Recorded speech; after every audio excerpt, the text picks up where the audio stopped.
Desespero no senhor Arthur Lira. Olha, essa semana eu vi muitos comentários perguntando, mas Thiago, você não descansa? Por que mesmo na semana aí em que vários canais aí estão descansando, você continua aí todos os dias fazendo aí vídeos contra a extrema-direita? Eu vou falar, porque eles não descansam em tentar trazer desgraça para o Brasil. Então a gente não pode descansar um segundo, a gente tem que ir para cima deles sempre. A gente segue aqui exatamente para não deixar que eles avancem nem 1 milímetro. O que está acontecendo agora? Olha só, a extrema-direita, que está aliada aí com o Centrão para tentar colocar uma faca no pescoço do governo Lula, está agora fazendo chantagem e fazendo aí ameaças ao governo Lula, inclusive com apoio da imprensa, viu? Saiu matéria aí na Globo, inclusive os comentaristas da Globo News falaram aí na matéria, cheguei a ver aí, dizendo que, olha, essa investigação da Polícia Federal contra o Arthur Lira vai respingar no PT. Quem vai sofrer é o PT. Quando o judiciário avança, quem sofre é o Poder Executivo. Poder Executivo quer dizer o governo Lula. E quem vai sofrer agora é o PT, quer dizer, temos aí a Rede Globo fazendo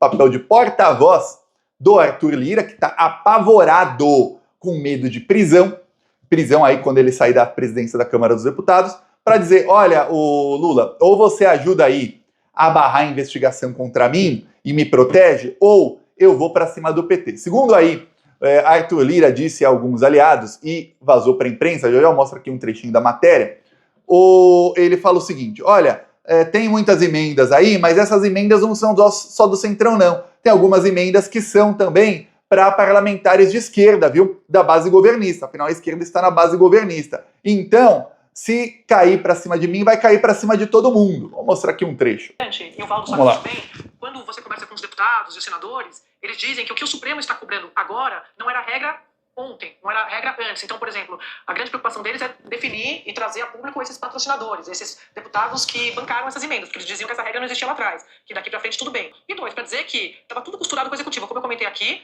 o presidente Lula está ciente dessa reclamação da Câmara dos Deputados e da situação difícil que ele vai pegar em 2025, com a governabilidade junto a esses parlamentares por causa dessa decisão do Supremo. Eu tenho a impressão, Valdo, de que o governo lá atrás, porque isso é uma bandeira de acabar com o orçamento secreto, legítima, obviamente, que o presidente Lula encampou na campanha de 2022, mas me parece que é aquela coisa, cuidado com o que você deseja. Porque foi tão longe para o governo que não tem base e precisa desse Congresso e está vendo essa instabilidade na política refletir na economia, que agora eles estão olhando e achando, o próprio Executivo, fontes no Executivo com quem eu converso, acham que vai atrapalhar a vida deles. Mas é isso, como é que faz?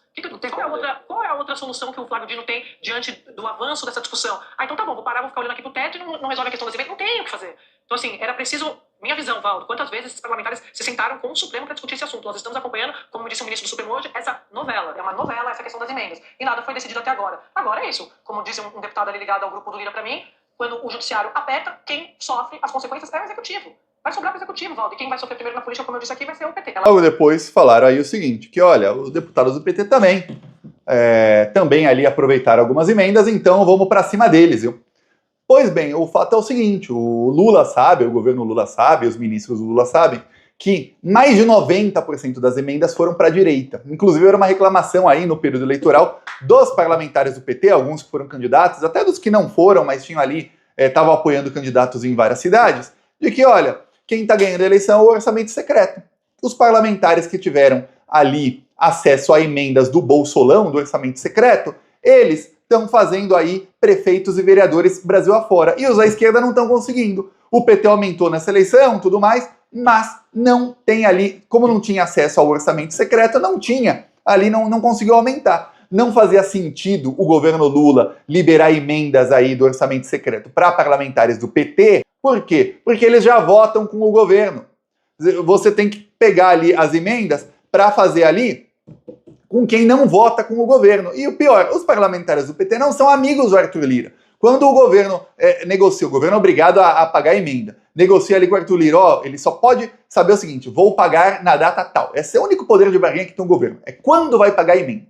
É obrigado a pagar, mas pode pagar lá na frente e o deputado quer a emenda agora. E aí o que acontece? Quando o Arthur Lira vai negociar com o governo, paga a emenda agora. Quem decide qual parlamentar vai ficar com a emenda é o Arthur Lira, não é o governo. É o Arthur Lira quem faz ali a negociata com os deputados. Ele não é amigo dos deputados do PT, então vai pegar 90% Centrão. Essa ameaça do Arthur Lira aí, via imprensa e via também seus aí interlocutores, é desespero. Isso é desespero, tá? Ele tá em pânico. Ferrou pro Arthur Lira. Por quê? Porque agora A Polícia Federal vai fazer um escrutínio nesses 4 bilhões em emendas e ver assim, peraí, eu dei exemplo aqui em vídeos anteriores, ó, um campus society ali no interior de Alagoas, 3 milhões de reais. Vamos ver quanto custa um campus society? Vamos pegar qualquer um que foi feito aí no Brasil afora? Não vamos nem ver quanto custa um ali, só ver os preços não. Vamos pegar outros que foram feitos no Brasil afora. Algum custou 3 milhões? Não. Então tem superfaturamento aqui. Então tem o que a Polícia Federal já afirmou que tem indícios. Peculato, roubo de dinheiro público. Ah, vamos pegar aqui, ó, não sei o que, 10 milhões. Será que isso custa 10 milhões? Quem foi o deputado? Por quê? Então a coisa vai ficar bem feia aí pro Arthur Lira e pros seus amigos. O Flávio Dino não vai arredar o pé. Eu tenho certeza que o governo Lula, diante da ameaça, o Lula ele não tem medo de investigação. A gente já viu isso na Lava Jato. O Lula em nenhum momento, quando começou, por exemplo, no governo Lula agora, lá atrás, quando começou mensalão ou coisa do tipo, em nenhum momento você via a articulação do governo Lula para parar a investigação. Inclusive uma coisa que muita gente do PT tinha bronca do Lula é que ele não parava a investigação. E no caso ali, o mensalão foi uma investigação que virou para ser contra o PT. Outras, como a Lava Jato, já começaram contra o PT. O mensalão começou, obviamente, contra o Lula e contra o PT, mas ali, em determinado momento, se descobriu que quem cometeu todos os crimes foram políticos do PTB, que era o partido do Roberto Jefferson, foram políticos ali do chamado Centrão, e que os crimes não envolviam nem dinheiro público. Só que aí a narrativa da imprensa ia por água abaixo, né?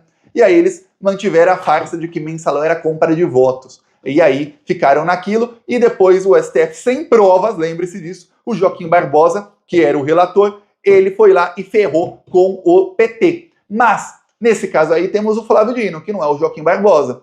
E temos aí um escândalo que não é um escândalo contra o PT ou o Executivo, apesar de você ver aí um malabarismo da Globo para falar, não, mas isso tudo foi junto com o Executivo, ou seja, tá tentando colocar o governo Lula no meio da corrupção do Lira. Só que o Lula é obrigado a pagar. Se o governo é obrigado a pagar emenda, quer que o governo faça o quê? Que se negue e sofra um impeachment? Crime de responsabilidade, porque não pagou a emenda que é obrigado a pagar? Não, né? Então o governo é obrigado a pagar, negocia o que pode ali, a pouca margem de negociação que tem hoje o governo. Para quem não sabe, uma das piores aí heranças malditas que deixou o Bolsonaro e que a imprensa não fala, é o fato de que o governo tem muito menos poder de barganha do que tinha até 2018. Até 2018, o governo tinha várias emendas que não eram impositivas. Então, o governo podia escolher, inclusive, se pagava a emenda. Podia falar, ó, quer saber, essa emenda eu não pago, não. Você que se dane, o deputado, eu não vou pagar a emenda. Dane-se. Eu vou usar esse dinheiro aqui para fazer outra coisa e não vou pagar a emenda para o deputado. Ah, você vai votar comigo? Vai, então eu pago a emenda. Não vai, não pago a emenda. Fim. Aí o deputado, não, mas eu tenho direito, mas eu não sou obrigado a pagar. Acabou. Então, tinha um poder de barganha. Depois do governo Bolsonaro, o Bolsonaro fez um acerto ali para que a corrupção ficasse desenfreada com o Arthur Lira, em que o Arthur Lira começou a aumentar o tanto das emendas, a ponto de que, hoje, boa parte, vamos falar, quase metade do dinheiro que o Brasil tem para investimento são de parlamentares. Aí você fala, peraí, pra que a gente vota no Lula se mais da metade do dinheiro que o Lula tem para investir vai para os parlamentares? Então, quem manda, na verdade, no Brasil não é o Lula, são os parlamentares. E o pior, emendas impositivas. O Lula é obrigado a pagar. O máximo que ele pode fazer é o seguinte, olha, não vou pagar em janeiro, vou esperar até dezembro para pagar. Como fez aí com esses 4 bilhões, e aí deu esse problema. O Arthur Lira queria pegar para ele, o Arthur Lira descumpriu a medida do Flávio Dino, e o Flávio Dino barrou. Tem uma coisa, a Globo fala que, olha, de acordo com fontes do Centrão, o Flávio Dino está cobrando uma regra que não existia. Existia. O Flávio Dino, a primeira reunião dele com o Arthur Lira, em que o Arthur Lira saiu bufando, saiu batendo na porta, ele bateu a porta, saiu no meio e bateu a porta. Essa reunião faz 4 meses. No dia seguinte à reunião, o Flávio Dino, e eu fiz vídeo aqui, quem é plantonista, volta os vídeos do Plantão Brasil, lá eu expliquei tudo sobre a reunião. O Flávio Dino disse, olha, as emendas estão paralisadas agora.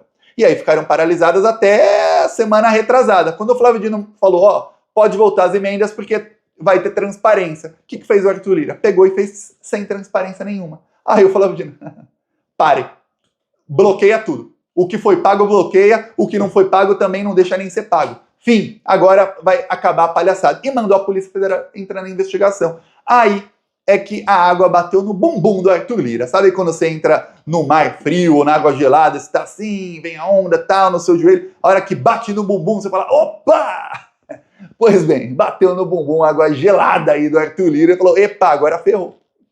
Agora ferrou, porque cada dia que passa, lembra que eu falava no ano passado, nesse ano, no ano passado também, mas nesse ano eu falei muitas vezes, eu falei, olha, cada dia que passa, o Arthur Lira tem um pouquinho menos de poder do que ele tinha no dia anterior. Cada dia que passa, o cacife político do Arthur Lira é um pouquinho menor do que o cacife político que ele tinha no dia anterior. Por quê? Porque cada dia que passa é um dia a menos que ele tem ainda na presidência da Câmara. Agora o que aconteceu com o Arthur Lira é que ele não tem mais nenhum dia na presidência da Câmara de fato.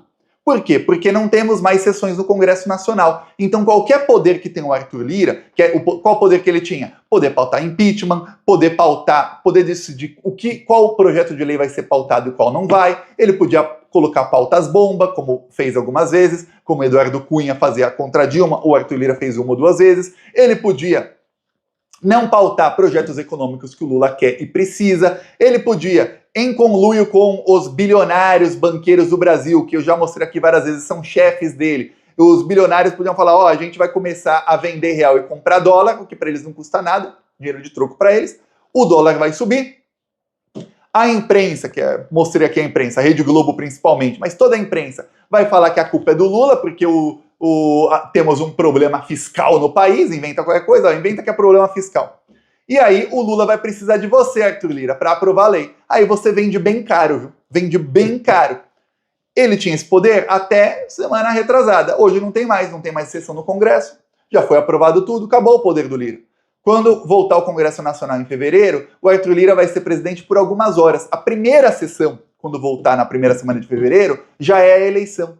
E aí ele tem que eleger o sucessor dele. E aí ele tem que confiar que o sucessor vai protegê-lo. Eu vou te falar o que aconteceu nas últimas vezes, tá? Lá atrás, Severino Cavalcante era presidente da Câmara, na época do Mensalão, deu ruim para ele, deu muito ruim para ele. Eduardo Cunha era presidente da Câmara, deu ruim para ele, acabou preso o Eduardo Cunha. Então você vê, o Arthur Lira, o Rodrigo Maia era presidente da Câmara, ele sabia que não se elege mais nem para síndico de prédio. Não tentou nem a reeleição, foi pro iniciativa privada, entre aspas, aí, trabalhar para quem era chefe dele, né? Porque lembre-se, os banqueiros são os chefes dos políticos da direita. E o Centrão é um nome bonitinho que a imprensa inventou. Na verdade, Centrão é o direitão, são todos de direita. Eu peço a sua inscrição no canal. Lembrando aqui que quem quiser fazer parte da comunidade secreta do Plantão Brasil, temos só mais 2 dias para fazer parte, viu? Aqui embaixo tem o link na descrição, ou no segundo link da descrição tem a nossa equipe de suporte. Fale com a nossa equipe de suporte. Vamos para cima aí da extrema-direita.